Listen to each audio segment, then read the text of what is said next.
University से अपने घर वापस आया तो मुझे मेरी अम्मी ने कहा कि जल्दी से तैयार हो जाओ, हम तुम्हारी नानी के घर जा रहे हैं। मैंने जब अपनी अम्मी से वजह पूछी तो मेरी अम्मी कहने लगी कि तुम्हारी खाला और उसकी बेटी अमेरिका से आए हैं तो उन्हें मिलने जाना है। ये सुनकर मैं बहुत खुश हुआ क्योंकि खाला की बेटी ने और मैंने मैट्रिक तक एक साथ पढ़ाई की थी और तब से मैं उससे शदीद मोहब्बत करता था, लेकिन कभी मैं उससे अपनी मोहब्बत का इजहार नहीं कर पाया। मैट्रिक करने के बाद वो अपनी अम्मी के साथ अमेरिका चली गई थी तो मेरी दोबारा कभी मुलाकात या उससे बात ही नहीं हो पाई थी। इसलिए मैं बहुत खुश था क्योंकि मैं उससे 5 साल बाद मिलने वाला था। फिर मैं तैयार होकर मैं और मेरी अम्मी मेरी नानी के घर चले गए। वहाँ पहुँचकर जब मैंने उसको देखा तो मैं देखता ही रह गया। वो पहले से भी ज्यादा दिलकश और खूबसूरत हो चुकी थी। दुआ सलाम करने के बाद मैं फोन सुनने के लिए छत पर गया तो वो भी मेरे पीछे छत पर आ गई और मेरा हाथ पकड़कर कहने लगी कि क्या तुम मुझसे शादी करोगे। मुझे लगा कि शायद वो मजाक कर रही है, लेकिन मुझे उसने बताया कि वो बचपन से मुझसे मोहब्बत करती है और वो खास मेरे लिए ही पाकिस्तान आई है। ये सुनकर मुझे बहुत खुशी हुई और मैंने खुशी खुशी हाँ कर दी। फिर कुछ देर बाद हम दोनों छत से नीचे आए तो हमारे रिश्ते की बात अम्मी और खाला के दरमियान चल रही थी।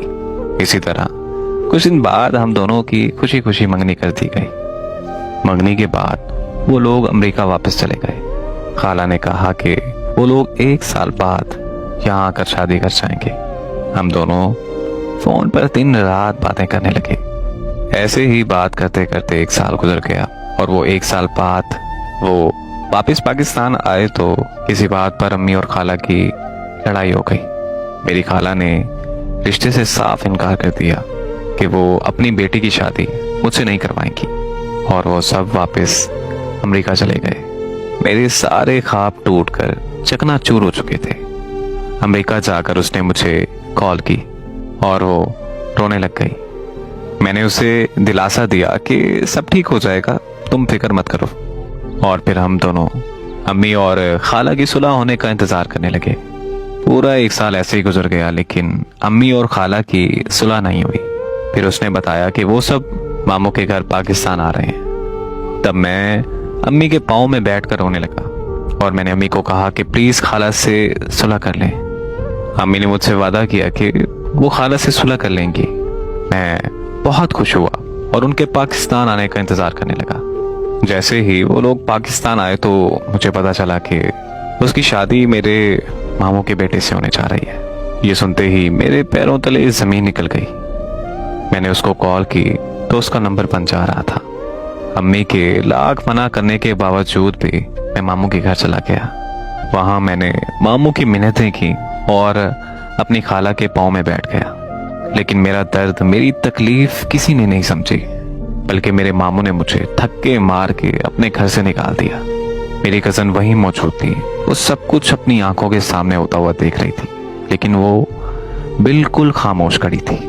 और फिर 2 दिन बाद उसकी शादी हो गई। उसकी शादी को आज 8 साल गुजर चुके हैं, लेकिन मैं उसे अभी तक भूल नहीं पाया। आज लोग मुझे पागल, मजनू, राजा जैसे नामों से पुकारते हैं, लेकिन मुझे इस बात से कोई फर्क नहीं पड़ता, क्योंकि लोगों की नजरों में मोहब्बत का जज्बा बिल्कुल फजूल है। मुझे इस बात से भी कोई फर्क नहीं पड़ता कि वो मजबूर थी या बेवफा। मेरे लिए वो मेरी पहली और आखिरी मोहब्बत है। मेरे करीब मोहब्बत में किबला बदल लेना शिर्क के ज़मरे में आता है। मैं मुसलसल और आखिरी तलक उसकी मोहब्बत में मुब्तला रहूंगा।